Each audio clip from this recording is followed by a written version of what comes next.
Dan just did one of his rather excellent legal tender videos, but I just thought I could add to that, because what if I told you there are a bunch of coins possibly still in circulation that, despite being issued by the Royal Mint, are possibly not legal tender? So how did this come about?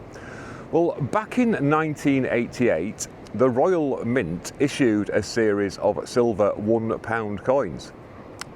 However, there hadn't been a Royal Proclamation. Now, just to explain how coins are issued, basically they have to have the approval of the monarch, which would have been the Queen at the time, and they issue a proclamation in the Privy Council and saying, like, you know, I deem that there shall be a new coin issued and this is what it will look like and this is the description.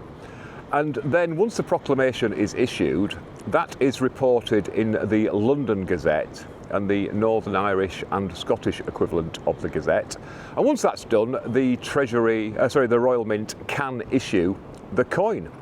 But in this particular case, it didn't happen. And the reason I'm sort of talking a little bit is I want to actually put up the letter from the Treasury to the Mint, which is, guys, you really need to get on board with this, because this is really embarrassing. Because without the Royal Proclamation, those coins were not legal tender.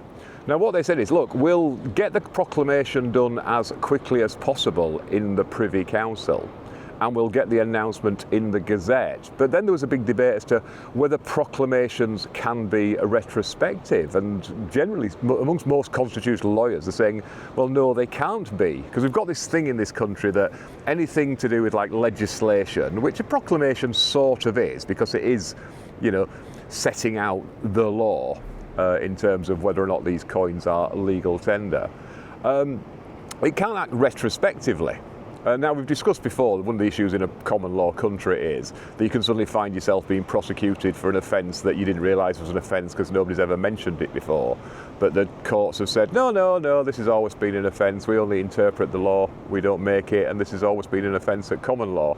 That has since changed, because with the ECHR, offences have to be down by law now. In other words, you must be able to ascertain what is legal and what is illegal, even if it's very, very difficult. But the idea is that you can just look through the legislation and see what an offence is, or you can troll through the law reports and see, you know, what an offence is. But in this particular case, they issued the proclamation and they basically just all kept their heads down. But like I say, hopefully I'll be able to put the letters in that little bit of space there, the letter, and you'll be able to read it for yourself. But yeah, what about all those coins that were issued before the proclamation? You know, are they valid? So next time somebody comes and says, I want to pay a debt, have a root through, and if there's any £1988 coins, put them to strict proof that they are actually legal tender.